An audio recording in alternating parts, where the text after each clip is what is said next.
இயேசு கிறிஸ்துவின் இனிதான நாமத்தில் இன்றைய ஆவிக்குரிய சிந்தனைக்கு உங்களை அன்புடன் வரவேற்கின்றோம். இப்போதும் ஒரு பாடலுக்கு பின்பு உங்கள் சிந்தையை தெளிவிக்கும் ஆவிக்குரிய செய்தியை கேட்கலாம். ஜீவதேவன் நகரினில் குடி புகுந்தே, சீயோன் மலை சீருக்கு சொந்தமானே. நீதி தேவன் நின்னடி சிரம் புதைத்தே, நீதிமான்கள் ஆவியில் மறுவி நின்றே. மேலான எருசலமே, மேலான எருசலமே, மேலான எருசலமே, பரலோகம் விட்டிறங்குதே. அலங்கார மணவாட்டியாய் அழகாக ஜொலித்திடுதே. ஆமென் அல்லேலூயா, ஆமென் அல்லேலூயா, ஆமென் அல்லேலூயா, ஆமென் அல்லேலூயா. ஆண்டவர் இரட்சகருமாக இயேசுவின் இனிதான நாமத்தினால் உங்களை வாழ்த்துகிறேன். இந்த நாள் நம்முடைய ஆவிக்குரிய சிந்தனைக்காக மத்தேயு எழுதின சுவிசேஷம் 5ஆம் அதிகாரம் 10ஆம் வசனத்தை நான் வாசிக்கிறேன். நீதி நிமித்தம் துன்பப்படுகிறவர்கள் பாக்கியவான்கள், பரலோக ராஜ்யம் அவர்களுடையது. பரலோக ராஜ்யம் யாருக்கு சொந்தம் என்று சொல்லி இயேசு தமது மலை பிரசங்கத்தில் அழகாக சொல்லுகிறார். நீதி நிமித்தமாய் அநேகருக்கு பிரச்சனை என்ன, உண்மையா இருந்தா கஷ்டம் தான்ப்பா, உண்மையெல்லாம் இருந்து என்ன கிடைக்க போகுது, பாடுகள் தான் சொல்லி கடந்து உலக பிரகாரமாவே இருந்துட்டு போகலாம் என்று நினைப்பது உண்டு. ஆனால் பரலோக ராஜ்யத்துக்குரியவர்களாய் உண்மையா இருக்கிறவர்களை கர்த்தர் மாற்றுகிறார். அதற்குரிய தகுதியை மட்டுமல்ல, அதற்கு சொந்தக்காரர்களாய் மாறுகிறார்கள். நீதி நிமித்தம் துன்பப்படுகிறவர்கள், நீதி நிமித்தம் வேதனைப்படுகிறவர்கள், நன்மை செய்து தீமை அனுபவிக்கல் ஏராளம். இதனால் நன்மை செய்வதை விட்டுவிடக் கூடாது என்றுதான் வேதம் சொல்லுகிறது. தீமை செய்து தீமை அனுபவிப்பது அது ஒரு பெரிய இதே கிடையாது. தீமை செய்தால் தீமைதான். எதை விதைக்கிறோமோ அதை தான் அற்பம் என்றும் வேதம் சொல்லுகிறது. ஆனால் உண்மையாகவே நீங்க இருக்கிறீங்க, அதற்கு வேல்யூ இல்ல, ஒருவேளை பாடுதான் சொல்லுங்க, இல்லை, நிச்சயமாக அதற்கு ஒரு முடிவு உண்டு. உண்மைக்கு ஒரு விலை உண்டு. ஒரு நாள் அது நிச்சயமா அதற்கான மேன்மை உண்டு. ஒருவேளை எந்த வாழ்க்கையில நமக்கு அது கிடைக்காமல் போனாலும் மறுமையில அதற்குரிய மேன்மையான ஆசீர்வாதத்தை கர்த்தர் வைத்திருக்கிறார் என்பதுதான் உண்மை. இன்னைக்கு நம்முடைய வாழ்க்கை எப்படி இருக்க, ஒருவேளை இதை கேட்டுக்கொண்டிருக்கிற நீங்கள் எவ்வளவு உண்மையா இருந்தோம்ப்பா, எவ்வளவு நல்லதா அந்த கம்பெனிக்கு செஞ்சேன், எவ்வளவு அந்த இடத்துக்கு இது பண்ண அதை பண்ண, நிறைய நேரம் நிறைய காரியங்கள் நிறைய பேர் புலம்புவாங்க. எனக்கு அதற்கான ஒரு சரியான ஒரு இது கூட கிடைக்கல, அதற்கான ஒரு பிரதிபலன் கிடைக்கலன்னு சொல்றீங்களா? கர்த்தர் அதை பார்க்கிறார். பரலோகத்தின் தேவன் அதை பார்த்து பரலோக ராஜ்யம் அவர்களுடையது என்று சொன்ன வார்த்தையின்படி உங்களுடையதா மாற்றிக் கொடுக்கிறார். எவ்வளவு பெரிய மேன்மை! இவ்வுலக ராஜ்யங்கள் எல்லாம் அழிந்து போகும். தேவனுடைய ராஜ்யம் நிரந்தரமானது, சந்தோஷமானது, நித்தியமானது, அது மகிமையானது. அதனால் நீதி நிமித்தம் துன்பப்படுகிறீங்களா, உங்களை திடப்படுத்திக் கொள்ளுங்க, தைரியப்படுத்திக் கொள்ளுங்க. கர்த்தர் உங்கள் பட்சத்தில் இருக்கிறார், கர்த்தர் என்னை நடத்துவார் என்று சொல்லுங்க. நிச்சயமாக அவருடைய பலத்தை நீங்கள் உணர முடியும், அதை தாண்ட முடியும்.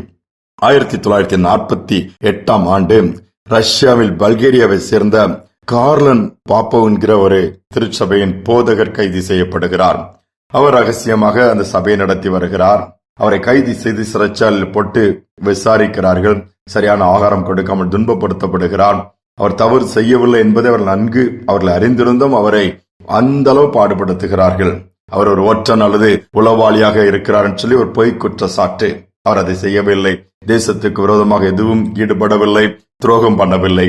ஆனால் கிறிஸ்துவை பிரசங்கித்தது நிமித்தம், உண்மையாக இருந்தது நிமித்தம், அநேகரை கிறிஸ்துவண்டை நடத்தினது நிமித்தம் பொய்யான குற்றச்சாட்டை அவர் மேல் சொல்லி அவரை சிறைச்சாலையில் தூக்கி போட்டு துன்பப்படுத்தும்படியான ஒரு சூழ்நிலை தள்ளுகிறார்கள். ஆனால் அவர் சோர்ந்து போகவில்லை. ஏராளமான உபத்திரம், பாதைகள், நெருக்கங்கள், அடி உதண்டு பயங்கரமாய் கடந்து போனாலும் கூட அங்கே இருக்கும்போது ஆண்டவருக்கு பிரியமாய் அங்கிருக்கிற கைதிகளுக்கும் இயேசுவை பற்றி சொல்ல ஆரம்பித்திருக்கிறார். யோசித்து பாருங்கள். அநேக நேரம் கேள்வி கேட்போம், ஏன் ஆண்டவரே என் கூட இருந்தா ஏன் இதெல்லாம் நடக்குது, என் கூட இருந்தீங்கன்னா ஏன் இப்படிப்பட்ட ஒரு சூழ்நிலை, வாழ்க்கை இப்படி ஆயிருக்கணும். பல விதத்தில் பல நேரத்தில் பல கேள்விகள் எல்லாருக்கும் வரும். ஆனால் அப்படி அல்ல. இந்த பாதையில் கர்த்தர் என்னை அனுமதித்திருக்கிறார். இந்த இடத்திலும் நான் என் ஆண்டவருடைய அன்பை பற்றி சொல்லுவேன், இயேசுவை பற்றி சொல்லுவேன் சொல்லி அங்கிருந்து ஊழியத்தை செய்து கொண்டே இருக்கிறார். 11 ஆண்டுகள் அந்த சிறைச்சாலையிலே கடுமையான பாடுகளை உபத்திரத்தின் பாதையில் கடந்து போனாலும் 11 ஆண்டு கழித்து அவர் விடுதலை செய்யப்படுகிறார். அவரை குறித்து எழுதும்போது சொல்லுகிறார்கள், அங்குள்ள கைதிகளை பல பேரை ஆண்டவர் அண்டை நடத்தி விட்டாராம். பல பேரை கிறிஸ்துவுக்கு சாட்சியை மாற்றி விட்டார்களாம். விடுதலை பெற்ற பிறகு கூட தன்னுடைய தேசத்துக்கு போய் அங்கு தன்னுடைய குடும்பத்தாரோடு சேர்ந்து தொடர்ந்து அவர் ஊழியத்தை செய்தார் சொல்லப்பட்டிருக்கிறது. நீதி நிமித்தம் அவர்கள் அன்னைக்கு துன்பப்படலாம். சோர்ந்து போய் விடாதுங்க. பரலோக ராஜ்யம் உங்களுடையது. இதைதான் வேதம் சொல்லுகிறது. நன்மை செய்து பாடு அனுபவிப்பதே நல்லது என்று சொன்னது போல தொடர்ந்து நன்மை செய்வோம், பாடுகளை ஏற்றுக்கொள்வோம், பரிசுத்தமாய் ஆண்டவருடைய நாம மகிமைக்காக தொடர்ந்து வாழ்ந்து சாதிப்போம், இயேசுவை காண்பிப்போம். இதற்கான மேன்மை நிச்சயமாக நமக்கு கொடுக்கப்படும். நாம் ஜெபிப்போமா? உங்கள் அன்பின் பரலோக தகப்பனே, புதிய நாளை கொடுத்ததற்காக உள்ளத்தின் ஆழத்தை நன்றி செலுத்துகிறோம். அநேக நேரம் நன்மை பெற்றவர்கள் விரோதமாய் பேசும் பொழுது, நன்மைக்கு பதிலாக தீமை வரும் பொழுது நல்லதுதான் செய்தேன், ஆனால் எனக்கு இப்படிப்பட்ட ஒரு நிலைமை ஆகிவிட்டது என்று சொல்லி புலம்பும் பொழுது எல்லாம் ஒருவருடைய வாழ்க்கையில் இதனாலே இப்படிதான் எப்படிலாம் இனி இருக்க வேண்டுமான் கேள்விகள் வரும். அப்பா, அப்படிப்பட்ட சூழ்நிலையிலே கட்டான பாதையில் கடந்து போகிற பிள்ளைகளை கண்ணோக்கி பாருங்க, பலப்படுத்துங்க. தொடர்ந்து நியமித்திருக்கிற பாதையில நன்மை செய்கிறவர்களாய், உடைய நாமத்தை உயர்த்துகிறவர்களாய், நீதி செய்கிறவர்களாய், நீதி நிமித்தம் வருகிற துன்பத்தையும் ஏற்றுக்கொண்டு உம்மை பிரியப்படுத்துகிறவர்களாய் எங்களை மாற்றுவீராக. தைரியப்படுத்துங்க, தொடர்ந்து நடத்துங்க. துதிகனமை நமக்கு செலுத்துகிறோம் இயேசுவின் நாமத்தில் பிதாவே, ஆமேன், ஆமேன். நீதி நிமித்தம் துன்பப்பட்டால் பாக்கியவான்கள் வேதம் சொல்லுகிறது. சோர்ந்து போக வேண்டாம்.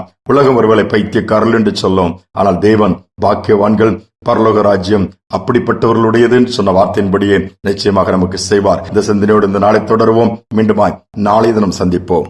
கர்த்தரை நம்பி நன்மை செய்வோம், நல்லதோர் மேய்ச்சலை கண்டடைவோம். அவரில் நாம் மகிழ்ந்திருப்போம், அவரில் நாம் மகிழ்ந்திருப்போம். இதய விருப்பம் நிறைவேற்றுவார். கர்த்தரை நோக்கி அமர்ந்திருப்போம், காவலை மறந்து காத்திருப்போம். கர்த்தரை நோக்கி அமர்ந்திருப்போம், காவலை மறந்து காத்திருப்போம்.